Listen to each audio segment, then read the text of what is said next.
ఓం మహాగణాధిపతయే నమః. ఓం గురుభ్యో నమః. ఓం శ్రీమాత్రే నమః. పరమేశ్వర స్వరూపమైనటువంటి జ్యోతిష, వాస్తు మరియు ఇతర అనేకమైనటువంటి శాస్త్రములను మనకు అందించినటువంటి మహర్షులకి నమస్కారం. హయగ్రీవ హయగ్రీవ హయగ్రీవేతియో బధేత్తస్య నిస్సరతే వాణి జన్మకన్యా ప్రవాహవత్ అరుణాం కరుణాతరంగితాక్షీం ధృతపాశాంకుశపుష్పబాణచాపాం అనిమాదిభిరావృతాం మయూకైః అహమిత్యేవ విభావయే భవానీం శ్రీమాత్రే. ప్రేక్షకులకి లలితాంబిక అమ్మవారి యొక్క అనుగ్రహం పరిపూర్ణంగా కలగాలని మనస్ఫూర్తిగా కోరుకుంటూ మనం ఈరోజు చెప్పుకోబోయేటువంటి టాపిక్ ఏదైతే ఉందో సంక్రాంతికి ఉండేటువంటి ప్రత్యేకత ఏమిటి? మకర సంక్రమణము అంటారు. అంటే మకర రాశిలోకి రవి యొక్క సంచారం జరిగేటప్పుడు ద్వాదశ లగ్నాల వారికి లేదా లగ్నం తెలియని వారు, రాసుల వారు ఎటువంటి మార్పులు ఉంటాయి, అదేవిధంగా ఎటువంటి పరిహార మార్గాలు చేసుకోవాలి, వాళ్ళ లైఫ్లో సూర్య భగవానుడు ఎవరికైనా కూడా ప్రమోషన్స్ ఇవ్వడానికి, పేరు ప్రఖ్యాతలు ఇవ్వడానికి కారణం. ఆయన కర్మస్థానాల రాసుల్లో తిరిగేటప్పుడు ఎటువంటి కార్యక్రమాలు చేయడం ద్వారా మీకు అభివృద్ధి ఉంటుంది అనే విషయాలు మనం తెలుసుకుందాం. అయితే ఈ విషయాలు చెప్తుంది నేనైనప్పటికీ కూడా చెప్పిస్తుంది సాక్షాత్ లలిత అమ్మవారిగా భావిస్తూ ఒక్కొక్క లగ్నం గురించి తెలుసుకున్నాం. మకర సంక్రమణం వల్ల వృషభ లగ్నం వారికి ఎటువంటి ఫలితాలు రానున్నాయి? 4వ అధిపతి వృషభ లగ్నానికి సూర్య భగవానుడు. ఈయన 9వ స్థానంలో సంచరిస్తున్నాడు. 9వ స్థానం అనేటువంటిది ఉన్నత విద్యలకి సంబంధించినటువంటి స్థానము. ఎప్పటి నుంచో ఏమంటే నేను ఉన్నత విద్యలు చదువుదాం అనుకుంటున్నాను కానీ ముందుకు వెళ్ళలేకపోతున్నాను అనుకునేటువంటి వారికి మీకు ఇది చాలా ప్లస్ పాయింట్ అవుతుంది. రెండవది, ఇక్కడ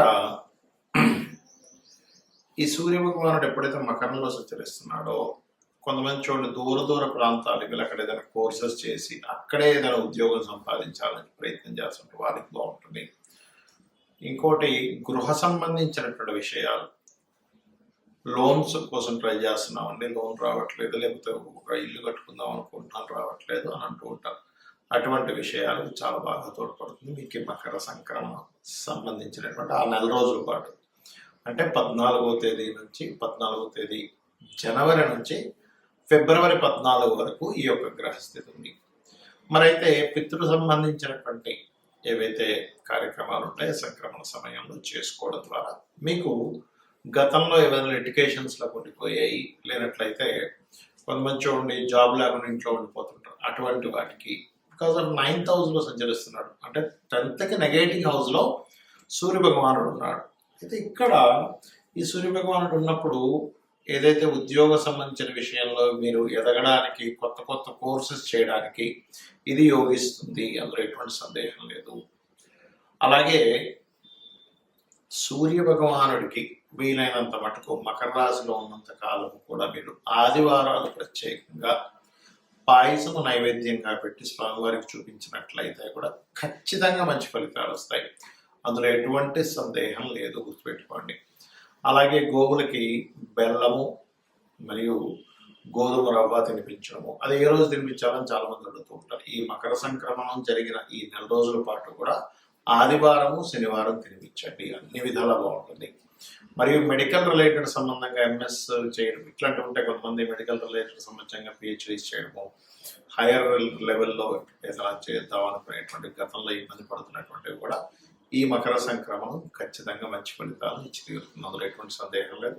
కాకపోతే అప్పుల విషయంలో కొంత జాగ్రత్తగా ఉండండి. అంటే ఎవరికైనా అప్పులు కూడా తీసుకునేటువంటి అంశాల్లో కాస్త జాగ్రత్తగా ఉండండి, అన్ని విధాలు బాగుంటుంది. మీరు ఎక్కువగా విష్ణు ఆరాధన, గణపతి ఆరాధన చేయడానికి. మరి లగ్నం కానీ రాశి కానీ తెలియని వారు అసలు ఈ భోగి, సంక్రాంతి, కనుమ సమయాల్లో ఏం చేసుకోవాలి?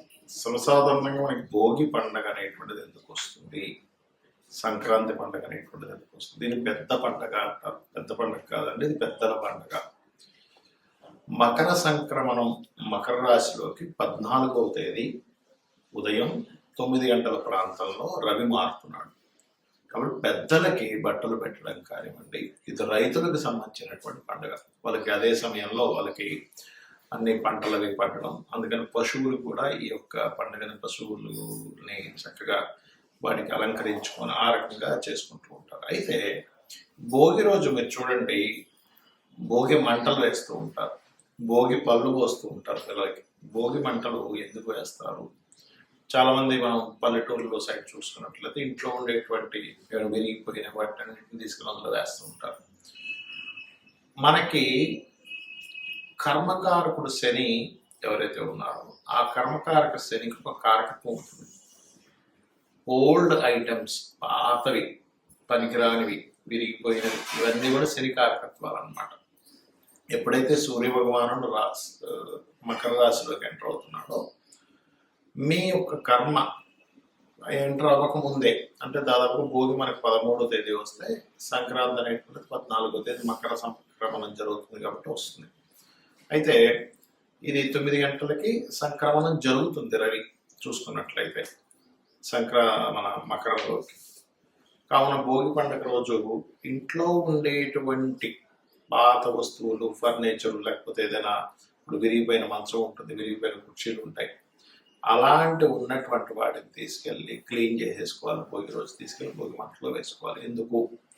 ఇంట్లో గనక వాస్తుపరంగా శాస్త్రం చెప్పింది ఏంటంటే పెద్దవాళ్ళు ఉంటారు ఇంట్లో, వాళ్ళని గౌరవించాలి, వాళ్ళని ఇంట్లో పెట్టుకోవాలి. చాలా మంది ఇవాళ రేపు జరుగుతుంది ఏంటంటే ఏజ్ అయిపోయిందని తీసుకెళ్ళి ఓల్డేజ్ హోమ్లో తీసుకెళ్ళేస్తున్నారు, పాత వస్తువులు తీసుకొచ్చి ఇంట్లో పెట్టుకుంటున్నారు. అది కాదు చేయాల్సింది. పెద్దవాళ్ళని గౌరవిస్తూ ఇంట్లో పెద్దవాళ్ళ యొక్క బ్లెస్సింగ్స్ మనకి ఎప్పుడైతే ఉంటాయో ఖచ్చితంగా వాళ్ళ యొక్క అనుగ్రహం దేవతా అనుగ్రహం ఎంత ముఖ్యమో పెద్దవాళ్ళ యొక్క ఆశీర్వాదం కూడా అంత ముఖ్యం.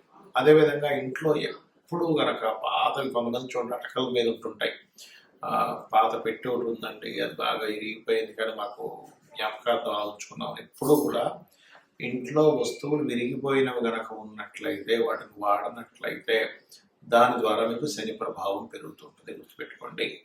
స్టాక్ ఐటమ్, పాడైపోయిన ఐటమ్ శాతం ప్రభావాన్ని పెంచుతూ ఉంటుంది. తీసుకెళ్ళి భోగి మంటల్లో వేసేసి చక్కగా చేసినట్లయితే, ఇల్లు శుభ్రం చేసుకున్నట్లయితే ఇంట్లో చాలా మటుకు దరిద్రం, పాత వస్తువులు, పనికిరాని వస్తువులు, మట్టి పట్టేసినవి, బూజు పట్టేసినవి ఇంట్లో చూడండి. మనకి హెల్త్ ఇష్యూస్ కూడా ఎందుకు వస్తాయి? ఈ డస్ట్ ఎలర్జీ అంటూ ఉంటారు, లేదా లేనట్లయితే కొన్నిసార్లు మనం పీల్చినటువంటి కొన్ని గాలులు పీల్చడం ద్వారా. అందుకని ఈ యొక్క ప్రాసెస్ అనేది పెట్టారు. ఇక సంక్రాంతికి ముఖ్యంగా పెద్దలకి పండగ ఇవ్వడం. ఊర్ల సైడ్ అయితే సంక్రాంతి రోజు రకరకాల ఇవి కూడా చేస్తూ ఉంటారు, రకరకాల పందాలు అనేవన్నీ. ఇవన్నీ ఆచారాల వ్యవహారాల్లో కాదు, ఏ ప్రాంతం బట్టి ఆ ప్రాంతం వాళ్ళు సరదాగా పెట్టుకునేటువంటివి.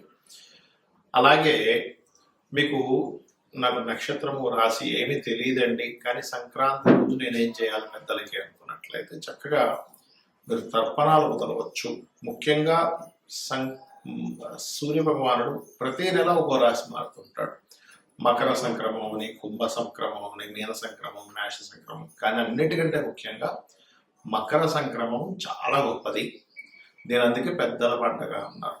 మనకి భగవంతుడు ఎలా అయితే మనల్ని పక్క నుండి కాపాడుతూ ఉంటాడో పెద్దలు కూడా మనల్ని కాపాడుతూ ఉంటారు.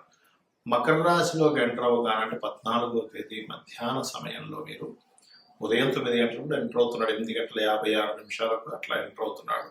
కాకపోతే 9 గంటల నుంచి ఎంటర్ అయిపోయి ఉంటాడు కాబట్టి ఆ రోజు మధ్యాహ్నం కనుక పితృ తర్పణములు కనుక చేసి పెద్దల కోసమని మీరు పంచో లేకపోతే చొక్కానో, స్త్రీలకైతే చీరో మీరు కనుక పెట్టినట్లయితే మీకు మీ యొక్క జీవితంలో ఉద్యోగ సమస్యలు కానివ్వండి, ఆరోగ్య సమస్యలు కానివ్వండి, అప్పుల సమస్యలు కానివ్వండి, మీరు రాంగ్ రూట్లోకి వెళ్లకుండా పెద్దలు మిమ్మల్ని కాపాడుతూ ఉంటారు. కాబట్టి ఇది చేసి మీరు తరించాలని కోరుకుంటూ శ్రీమాత్రే నమః.